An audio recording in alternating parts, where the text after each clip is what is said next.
everyone, it's Jack from Cultaholic.com back again with another edition of What Happened At. We have just watched Clash of Champions 2020, a strange show given the circumstances before the show started. That's because, of course, shortly really before the show began, we learned that two matches that were announced would not be taking place. Bayley versus Nikki Cross for the SmackDown Women's title, and also the match between the Women's Tag Team Champions Shayna Baszler and Nia Jax and the Riot Squad. WWE actually acknowledged this on the pre-show, but didn't go into specifics, just saying that they were medically unable to compete, they weren't medically cleared, and that basically those matches weren't happening. So there was a bit of a reshuffle. The pre-show match was moved to the main card, one of the main card matches was moved to the pre-show, and then various things happened on the main card to kind of fill a bit of time, I suppose, that the other two matches would have otherwise taken up. So without any further ado, let's take a look at everything that happened, because this is what happened at WWE Clash of Champions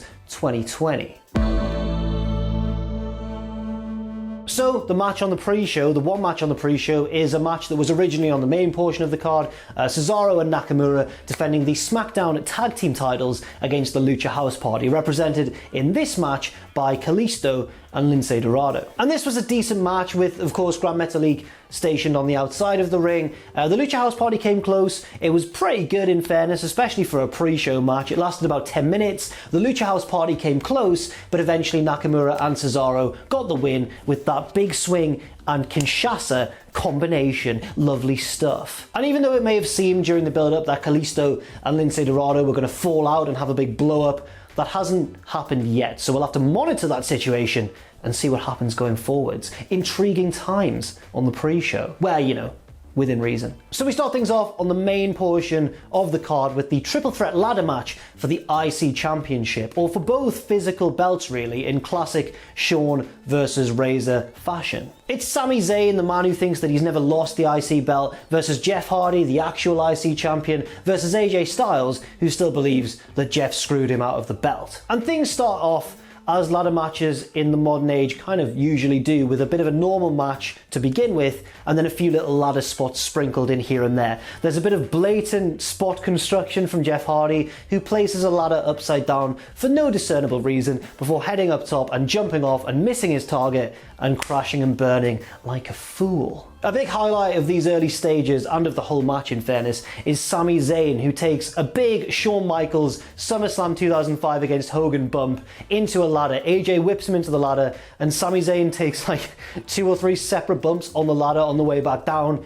It's very entertaining. Another one of these spots, for example, comes when Sami Zayn has a bit of a window of opportunity and is climbing the ladder towards the belts, and then AJ Styles has the teeny tiny ladder that they have stationed at ringside quite often and just launches it at Sami Zayn in the ring, and Sami does a good job of making sure it hits him, but making it look like, you know, like he didn't mean it, and kind of going like, oh, and then falling off. That was my impression of a wrestler selling, if you pay close attention. At one stage, it looks like Sami is just going to lose the match because AJ and Jeff climb a ladder, but then it topples over and both men fall into the corner, hit the ropes and fall down. The ladder hits the top turnbuckle and Sami Zayn's beneath it, luckily avoiding any sort of contact. Shortly afterwards, Sami gets lucky again because he's climbing the ladder and Jeff shoves it over, and then Sami leaps down to avoid falling and taking a big, big bump. And then AJ's been jumping into the ring to hit the phenomenal forearm, and the ladder just kind of hits him and then rebounds into Jeff Hardy, and Sami's just stood there like, oh, well, that went quite well. And then from there,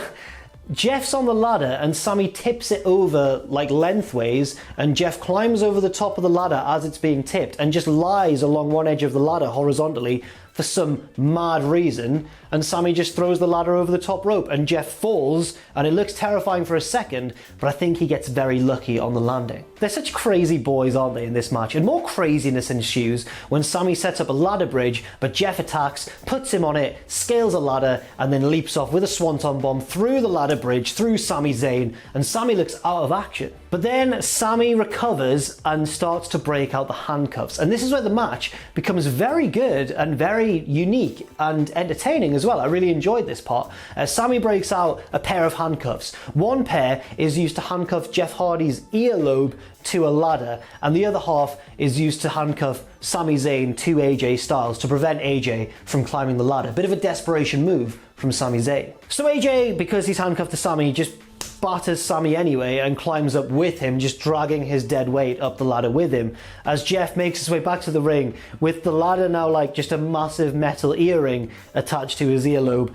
I'm not making this up, it sounds like a fever dream, it's what actually happened. Jeff gets in the ring, starts using the ladder earring as a weapon and just starts hitting AJ Styles. Meanwhile, Sami's recovered a bit, he's got the key, he's got the secret, he unlocks the handcuffs like that are tying him to AJ, scoots around the other side of the ladder, heads up top, he's handcuffed AJ to one of the rungs, neither of his opponents can do anything, and Sami Zayn pulls down the 2 belts and is once again IC champion.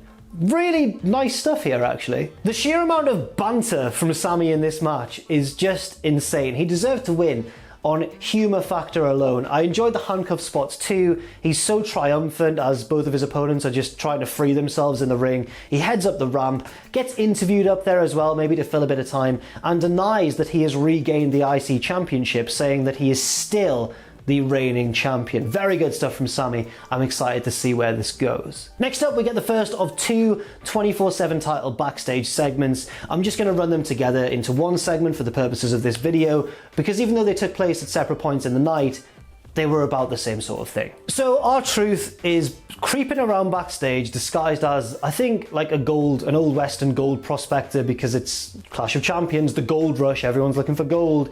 And he's sneaking about, he goes into the referee's room, he leaves the referee's room. I don't know what he's doing, it's R-Truth, he's doing his R-Truth thing. But as he's doing his R-Truth thing, here comes Drew Gulak doing some lunges backstage, sees R-Truth, he's just like, oh my god, his back's to me, this is my chance. Rolls him up, 1, 2, 3, Drew Gulak is the 24/7 champion. But for how long?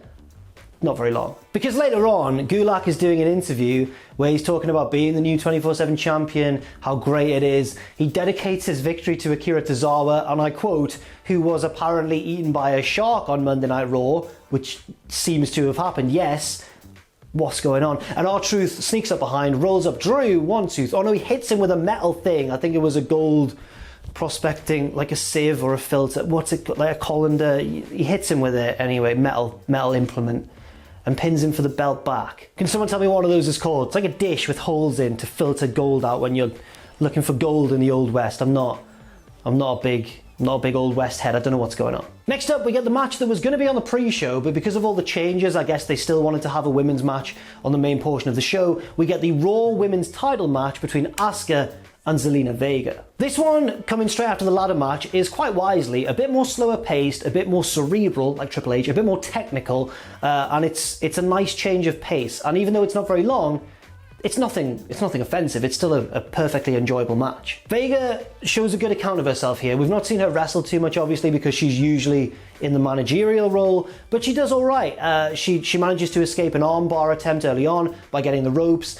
Then she plays possum on the outside, and while Asuka approaches her, whips her arm first into the steps, and then just works that arm of Asuka for a large portion of the rest of the match. There is then kind of an exchange of quite unique pinfall attempts, some really good ones here. Vega manages to lie kind of back first on Asuka, trap the limbs and get a 2 count. Then Asuka kind of shoots Vega off her, kind of scoots her off straight into the Asuka lock, and Vega taps out almost immediately. This is a nice little match, and Asuka gets interviewed in the ring afterwards and basically puts Zelina over as a great opponent, but says she wasn't ready for Asuka, then offers Zelina a handshake. Vega goes, no handshake, and bows to Asuka instead, and then when Asuka bows to Vega, she kicks her and beats her up a little bit and leaves the ring. And Asuka is fuming, mate. She's fuming. I really thought we were going to get a Zelina Vega babyface turn for a second, and you know what? I wasn't totally against it, but now that I'm reflecting on the event, I think Vega has to be a heel, doesn't she? She's just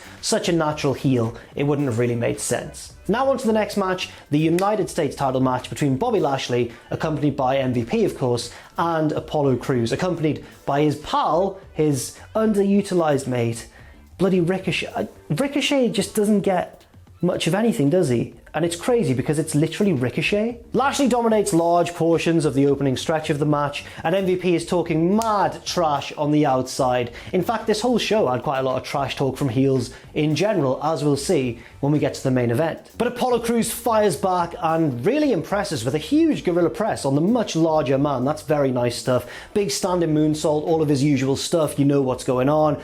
Big frog splash from the top rope as well. 1, 2, but Robert Lashley kicks out, the cheeky man. And from there, Lashley, it's not long before he gets the win. Huge choke slam on Apollo. Maybe it was meant to be a Uranagi, but it turned out more like a massive choke slam. It looked good anyway. And then the hurt lock, and Apollo taps out quite shockingly fast, actually. Yeah, Lashley won this one with surprising ease, actually. Like, there was no interference from Cedric or Shelton Benjamin, and it makes me wonder whether this feud is finally over, actually, and now the Hurt Business are going to concentrate on Retribution, who, by the way, did not show up tonight at all. Next up, we get the Raw Tag Team title match, a strange one between the Street Profits, the champions, and their challengers once again, who the Street Profits admitted they were sick of facing, Andrade and Angel Garza. So what happens in this match is that basically Montez Ford is playing the Ricky Morton role. He's getting beaten up quite a lot, and then we'll occasionally get a hot tag to Dawkins, who'll come in and clear house for a bit, but largely the heels are in control. But the faces do get a few moments of action here and there. They run wild for a little bit until Angel Garza gets Montez Ford on the very top rope. They tiptoe onto the, away from the corner a little bit as well, onto the actual rope section itself. And Garza hits a monumental Spanish fly and may have hurt himself. I don't know. He hurts himself at some point, but I'm not sure where exactly it was. Because, right, so Ford gets the tag to Dawkins. He's now the legal man. Garza looks to have hurt his leg. He's lying on the floor. One of his legs is in the air. He tags in Andrade, who's now the legal man as well. Dawkins and Andrade run at each other. Dawkins hits his massive spinebuster on Andrade. 1, 2, Andrade blatantly kicks out at 2, and the ref counts 3 anyway, and the champions retain while Garza's being tended to on the outside. Very strange stuff here. Of course, especially given recent incidents, especially Matt Hardy in AEW, I'm never going to complain about a match being stopped if one of the wrestlers is hurt. However, if Garza and Andrade were meant to lose the match anyway, why did they have to stop the match if Garza was the illegal man by this point on the outside? He's getting seen to by officials. Why did they have to end the match on what was clearly not the planned finish? Andrade kicked out at 2, the ref counted 3 clearly anyway, and then even Dawkins and Ford looked like really angry and confused. I don't really know what's going on. It was very confusing. I don't know what to say about it. It was really bizarre, really strange that they decided to do that rather than just carry on the match as a 2-on-1. Maybe they didn't want to make Andrade look like a sympathetic, brave kind of babyface figure almost, trying to fight against the odds, and they just thought, let's cut this short. I really don't know, but the result of it is the Street Profits have retained the titles, but didn't look happy at all about doing so. Next up, we get the announcement of a draft. There's going to be another draft between the two brands. It's coming up on, wait one sec, October the 9th and 12th, so it's very soon. I'm so prepared. So SmackDown is on October the 9th, and then Raw is on the 12th, and I'm guessing we'll see a bit of a shake-up of talent between the two brands. I guess this is the right time to do it if everybody's wrestling and training in the same sort of area. Maybe it minimizes the risk, I guess. Yeah, why not? Let's have a draft. Let's freshen things up. Next up, Bayley is here, bloody Bayley, who of course doesn't have an opponent for tonight because Nikki Cross did not get cleared. So we're going to see what happens, I guess. She gets in the ring and grabs a microphone. Bayley first of all gloats over Nikki Cross not being here, then issues a very short open challenge saying, right, I'm going to give an opportunity to anybody who wants a shot at my SmackDown Women's title. Come on! And then waits about that long and then says, chance over, referee, raise my hand. And even though Bayley has closed the chance for the open challenge to happen, somebody answers it anyway. And it's Asuka, who of course is the Raw Women's Champion and has already wrestled tonight. Bayley is absolutely terrified as Asuka charges the ring, the bell rings as well, and Asuka's just straight upon her going wild. She gets the Asuka lock locked in, Bayley scrambles, gets the ropes. It's looking bad for Bayley. We could be seeing Asuka 2 belts by the conclusion of this match. Although in fairness, I'd be very surprised if they did that because of course, I don't think they do a title change at the very last minute, right? And to be honest, that turns out to be true because they head outside the ring and without much time having elapsed at all, Bayley grabs a steel chair, gets herself DQ by hitting Asuka, and that's the end of the match. The titles remain on the respective champions. But suddenly, Bayley gets clocked from behind with a steel chair. Oh my god, who is it? It's Sasha Banks in a neck brace, dressed like a Backstreet Boys backup dancer. No, that sounds like a diss. In a good way, she looks cool.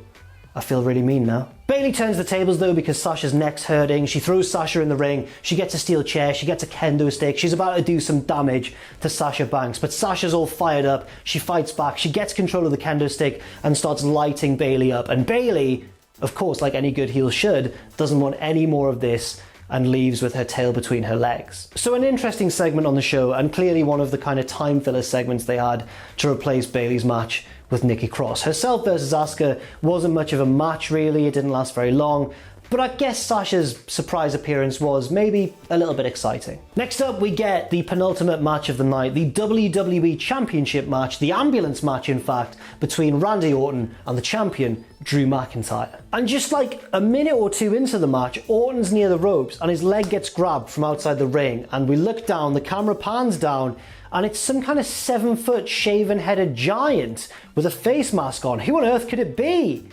Oh, it's Big Show. Well, of course it is. Who else could it have been? Big Show drags Orton out of the ring, choke slams him through the announce table, and it becomes apparent that this is revenge for Orton having punt kicked him in their no-holds-barred match on Raw a few months ago by now. Drew, who weirdly now looks quite lucky and not like a brave babyface champion really, because he's had a big advantage handed to him, grabs Orton, goes to put him in the ambulance, but Orton fights back with a crutch and also a red steel chair. And as Owen said, who's editing this video, that means extra damage. They fight in the ambulance for a bit, but neither man can incapacitate the other, so they get out of the ambulance, they go around to the front door, and Orton does the best sell of a headbutt from Drew. The best sell of a headbutt from anyone that I think I've ever seen in wrestling. Like, Drew headbutts him and Orton goes, and is just totally like glassy-eyed and just slowly slides down to the floor and he's drooling over himself. Randy Orton, of course, is a very talented pro wrestler. Drew sets Randy for the Claymore, he runs at him, Orton dives out the way, and Drew Claymore kicks the ambulance door off its hinges. Then they head backstage where Orton is attacked by his second recent foe, Christian, who's just there hanging about and just beats Orton up a little bit near catering and then, you know, leaves. He's like, done my job, see you later, Randy. Good on you, Drew, getting more help from someone not involved in the match. It's weird booking, to be honest. They head back to the ambulance, Orton slams Drew into the windshield and Drew just shatters the windshield and his back's a mess and it's bleeding. They head up to the roof of the ambulance, Drew's hanging off by one hand, Orton stomps on the fingers and Drew falls. And it looks like Orton's really in control, but who's this who's crept up onto the roof of the ambulance? It's bloody Shawnee M, HBK himself, Shawn Michaels. Big switch in music, pushes Orton off the side of the ambulance and he falls through a table nearby. Orton is done for. Drew has received help from a third person not in this match, but he's not done for because Drew goes to put him in the ambulance and gets hit with an RKO.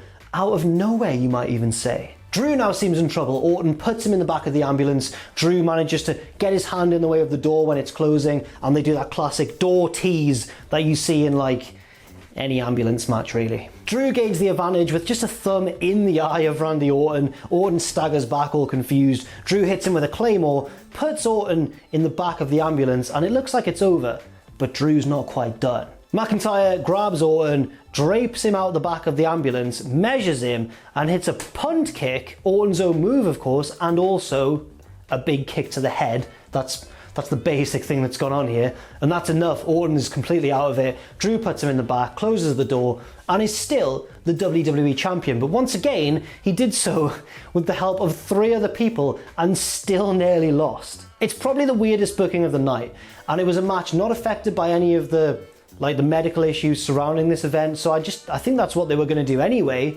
even if the show had gone ahead as planned. And it's a weird choice, isn't it? On the payoff at the end, we pan round to the driver's side door and we see that the driver of the ambulance is the final person who Randy Orton attacked recently, the Nature Boy himself, Ric Flair, and he drives the ambulance away and into our hearts forever. Don't know what to say. Weird match. I mean, the guys in it did fine. They did what was expected of them, but the booking was really strange. And finally, the main event, the Universal title match pitting Roman Reigns against his own cousin, Jey Uso, in what has been a very nicely built feud. And during the entrances, it becomes apparent that Roman Reigns has ditched the vest. He's got his top off, for the lads and the lasses. He looks great. Obviously, it's Roman Reigns. Roman Gaines, more like it.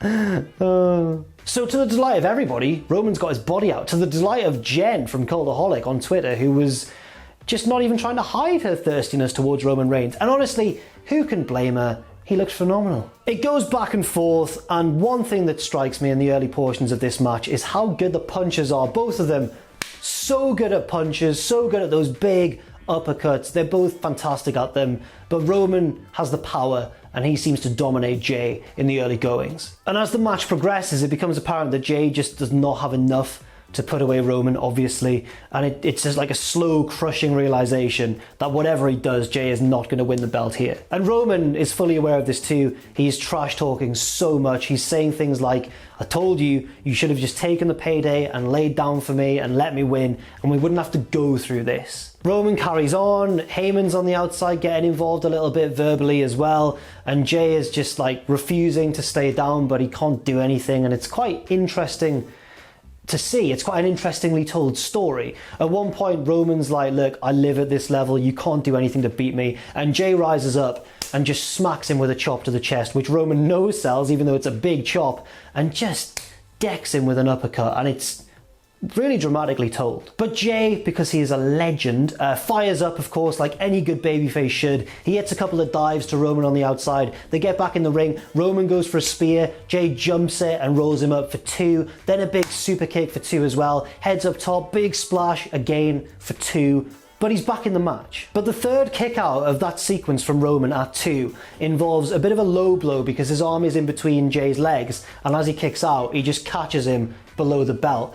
Jay obviously sells it madly. Roman, at first, I'm thinking like, did he do that on purpose? Was it just an accident? But then he smiles slowly, like a big old heel, and it's obvious that it was deliberate. The match is pretty much over by this point. Roman hits a spear and doesn't make the pinfall attempt. He says to Charles Robinson, the referee, he goes, are you ready? I'm not ready. I'm not done at all. Another big spear, and Jay's just, his chance of winning this match is over. But what Roman wants before he wins the match is for Jay to admit that he, Roman, is the chief. He wants him to call him the chief and acknowledge that he is the superior man. Jay refuses to be humiliated like this and bravely does not tell Roman that he's the chief. Even Heyman is looking uncomfortable on the outside. He's like, Roman, you're the chief in my eyes. You're the man, dude. And Roman's like, I don't want it from you, Paul. I want to hear Jay say it. And then Roman just falls on top of Jay and just starts like ground and pounding him, MMA style.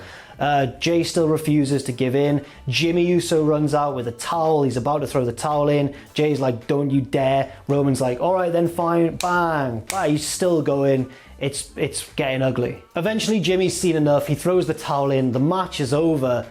But it was uncomfortable in the right way. Jimmy gets in the ring to comfort and look after his brother. Roman is like standing over them still. Jimmy looks up at him and says, you're the tribal chief, just leave him alone. And Roman's still not satisfied. He makes Paul Heyman get out the ring, grab the lei, I think it's called, the thing that Jay was wearing on his way to the ring, and put it around Roman's neck symbolically. And that's a very depressing end to the show. But I can't doubt its effectiveness. So that is what happened at Clash of Champions 2020. An interesting show, a strange one, because WWE had to make quite a lot of changes last minute to cater to, you know, the whole situation. But the start and end of the show, the ladder match and that main event, were really, really compelling in totally different ways. So they were really good, but just everything else in the middle was either weird or just a bit standard, really. So a strange night for sure, but to be honest, every pay-per-view in the lockdown era has been a bit strange in one way or another. This one, I will say, felt the most like how you'd imagine a lockdown pay-per-view to look, with last-minute changes, things being used to fill time, a weird finish or two. Yeah, an odd one. But again, as I say, that main event and the ladder match were definite highlights. And so that's it for this video. Thank you very much for watching. I've been Jack from Cultaholic.com. Leave your thoughts and opinions in the comments section down below. Stay safe out there, of course. Stay positive, and I'll see you soon.